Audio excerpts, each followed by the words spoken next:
Most gardeners walk past a pile of cardboard boxes and see garbage.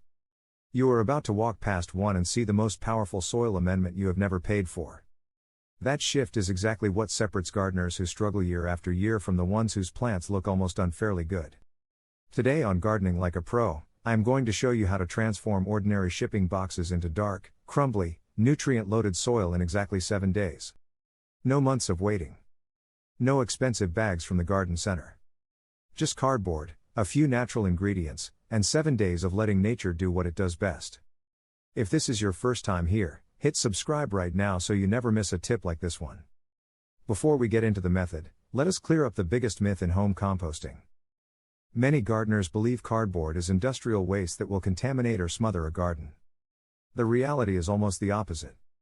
Corrugated cardboard, that plain brown kind with the wavy inner layer, is essentially processed wood. It is pure cellulose, the same structural material found in every tree and every forest on Earth. For soil microorganisms, cellulose is a feast. Bacteria and fungi consume it and release the carbon locked inside, which becomes stable humus, the dark organic matter that makes fertile soil look and smell exactly the way it does. The only cardboard to avoid is anything glossy, laminated, or covered in bright synthetic inks. Plain brown corrugated boxes are free carbon, and free carbon is the foundation of everything we are about to build. Here is where most people go wrong and lose months of waiting. They throw a whole dry box onto a pile and wonder why it is still sitting there 6 months later. Bacteria attack material from the outside in. The smaller the pieces, the more surface area they can access, and the faster everything breaks down. Before anything else, shred your cardboard into pieces no larger than your palm. A paper shredder is ideal. Pruning shears work well. Paring by hand while watching television is perfectly fine. Do not rush this step. It is the single biggest variable between 1 week and 6 months. Once shredded, soak every piece in a large bucket or wheelbarrow for at least 2 hours, or overnight if possible. Dry cardboard repels water at first, and moisture is the lifeline your microbial workforce depends on. When you grab a handful and squeeze it tightly, a few drops should come out, but it should not pour. That wrung-out sponge texture is exactly right.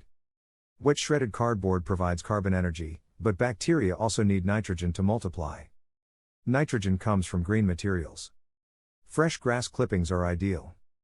Coffee grounds, despite being brown in color, are loaded with nitrogen and work brilliantly here. Mix your wet cardboard with an equal volume of green material, half and half by volume. Then comes the expert step that most tutorials leave out entirely. Take 2 or 3 generous handfuls of healthy garden soil or finished compost and mix it in. Think of it like adding sourdough starter to bread dough. You are instantly introducing millions of hungry bacteria that begin consuming the cardboard from the very first hour. For this biological heat engine to really fire up, size matters enormously. Build the pile at least 1 meter wide, 1 meter long, and 1 meter tall. Smaller piles lose heat to the surrounding air and the process slows dramatically.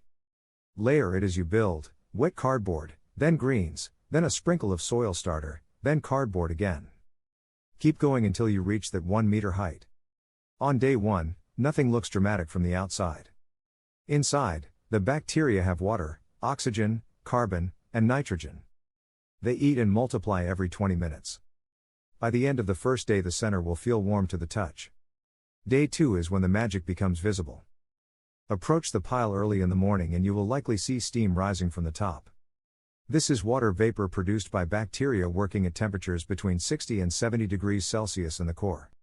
At those temperatures, weed seeds and pathogens are cooked and destroyed. Your pile is naturally pasteurizing itself. By day 3, the bacteria are consuming oxygen faster than air can replenish it. If you do nothing, anaerobic bacteria take over and the pile begins to smell like a blocked drain. Avoid this by turning the pile with a pitchfork. Move what was in the hot center to the outer edges and push the cooler outer material into the core. This refreshes the oxygen supply and restarts the process at full speed. Day 4 is moisture management day. The intense heat may have dried out the pile faster than expected. Perform the sponge test again from the center. If it feels crumbly with not a single drop of moisture, add water while remixing. If liquid pours out, add dry shredded cardboard to absorb the excess. Getting this balance right on day 4 determines your result on day 7. On day 5, the aroma shifts completely. It no longer smells like cut grass or wet paper. It smells like soil after autumn rain. The temperature is easing slightly, which invites fungi into the process. Look closely and you may spot fine white threads spreading through the darkening material. This is mycelium, and fungi are extraordinarily efficient at breaking down the toughest remaining fibers. Leave those threads alone, give the pile one final gentle turn, and step back. Day 6 is the maturation phase. Finding an intact square of cardboard at this point is nearly impossible. The material is dark, crumbly, and fluffy.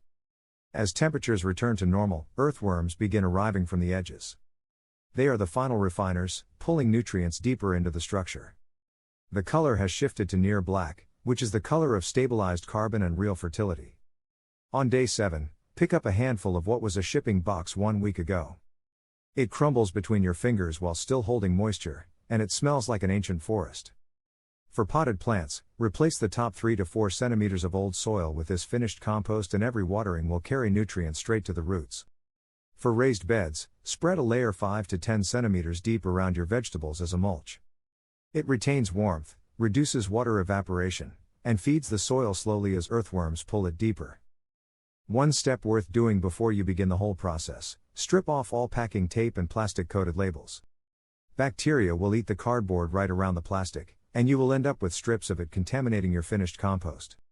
5 minutes of preparation at the start guarantees a spotless final product.